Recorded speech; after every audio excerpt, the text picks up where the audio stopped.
নানা চড়াই উতরাই এবং নানা ঘটনার প্রেক্ষিতে এই যাত্রায় ৭১ পৌঁছে গেছে, বিদেশের মাটিতেও কুড়িয়েছে জনপ্রিয়তা, তুলে ধরেছে প্রবাসীদের সুখ দুঃখ আর আনন্দঘন নানা মুহূর্ত। আমরা চেষ্টা করেছি প্রবাসে তাদের সমস্যাগুলো তুলে ধরতে, সংশ্লিষ্ট কর্তৃপক্ষের নজরে আনতে। আর এসবের পেছনে দৌড়ঝাঁপ আর একান্ত চেষ্টা ছিল আমাদের সহকর্মীদের। এই যাত্রায় পেছনের গল্পগুলো শুনবো একে একে। শুরুতে যেতে চাই যুক্তরাজ্যে, সেখান থেকে যুক্ত হবেন সহকর্মী মাহফুজুর রহমান। একই সঙ্গে আমরা যাবো ইতালিতে, লাবণ্য চৌধুরী থাকবেন। আমরা যাব কলকাতা থেকে এবং সেখানে যুক্ত হবেন সহকর্মী সত্যজিৎ চক্রবর্তী, এবং আমাদের সঙ্গে একই সঙ্গে কুয়েত থেকে যুক্ত হবেন সাদেক রিপন। সবাইকে আমন্ত্রণ জানাচ্ছি, সবাইকে শুভেচ্ছা জানাচ্ছি এবং ৭১-এর এই জন্মদিনে আনন্দটাও ভাগাভাগি করে নিচ্ছি।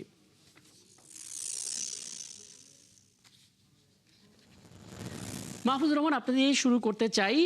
মোটামুটিভাবে ৭১-এর যে শুভানুধ্যায়ীরা, দর্শকরা গোটা বিশ্বজুড়েই আছে এবং আপনি যেখানে আছেন যুক্তরাজ্যে, সেখান থেকে অনেক অনেক লাইভ ইভেন্টগুলো কাভার হয়েছে আপনার মাধ্যমে। ৭১-এর সাথে আপনার পথ চলার মুহূর্তগুলো জানতে চাই, সাথে প্রবাসীদের সমস্যা সংকটের কথা কতটুকু ৭১ বলতে পেরেছে, তাদের প্রতিক্রিয়া একটু জেনে নিতে চাই আপনার কাছ থেকে। মাহফুজুর রহমান। প্রথমে শুভেচ্ছা জানাচ্ছি ৭১-এর শুভ জন্মদিনে। ১৪ বছর পেরিয়ে ১৫ বছরে পা দিয়েছে। আমি যদি ব্যক্তিগতভাবে আমার কথা বলতে চাই, প্রথমে সেটা হচ্ছে যে ৭১-এ কাজ করতে পেরে আমি অত্যন্ত আনন্দিত, উৎফুল্ল, এবং ৭১-এ কাজ করে আমার অনেক অভিজ্ঞতা সঞ্চয় হয়েছে। দেখেন, যুক্তরাজ্য আসলে অনেক বড় একটি দেশ। যুক্তরাজ্যের প্রতিটি রাজ্যে এবং প্রতিটি জেলায়, বলবো সব জায়গায় প্রচুর সংখ্যক বাঙালি রয়েছেন, এবং বাংলাদেশি মানুষ যারা আছেন অতীতেও কিন্তু তারা বাংলাদেশের কোথায় কি হচ্ছে যে সংবাদগুলা হয়, তারা কিন্তু বাংলাদেশের জাতীয় মিডিয়াগুলোর উপরই কিন্তু মিডিয়ার যুগে অনেক খবর আসে, অনেক কিন্তু আসলে এটিকে কিন্তু তারা আসলে বিশ্বাস করতে চান না। তারা আগে দেখেন যে বাংলাদেশের জাতীয় মিডিয়া কি বলছে।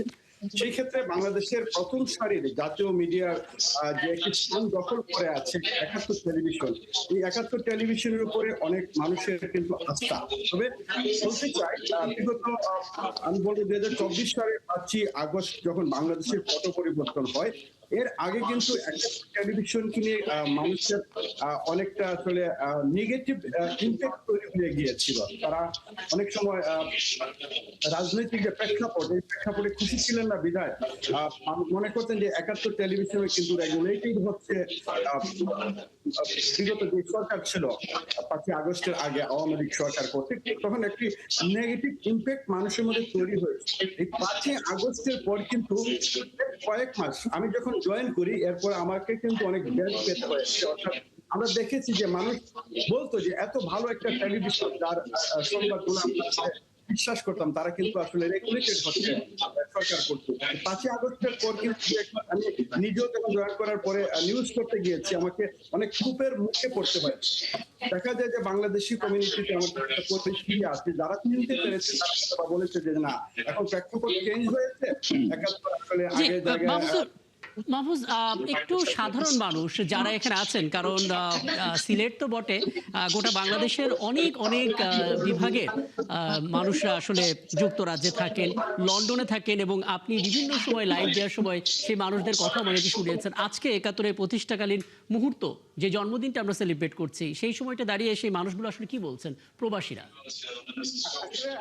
আজকে যেহেতু আমি জানি যে ৭১-এর জন্মদিন, আমি অনেক মানুষ কিন্তু আমাকে ফোন করেছেন যে তোমাদের ৭১ টেলিভিশনের জন্মদিন, আমরা শুভেচ্ছা জানাচ্ছি ফোনের মাধ্যমে, এবং তারা এখন অত্যন্ত ইমপ্রেসড, এবং তারা যে আস্থার জায়গাটা খুঁজে পান সেটি কিন্তু ৭১-এর নিউজে।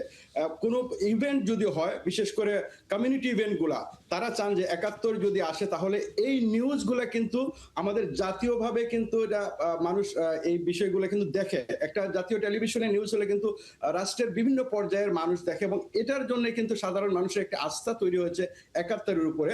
এবং ৭১ আমি প্রতিনিধি হওয়ার পর থেকে আমি অনেক জায়গায় মানুষের কাছ থেকে অনেক সুনাম মানুষ বলেছে যে ৭১ যে নিউজগুলো করে সত্যের মাধ্যমে করে, এবং তারা একটা ব্যালেন্স চ্যালেঞ্জ তৈরি করেছে।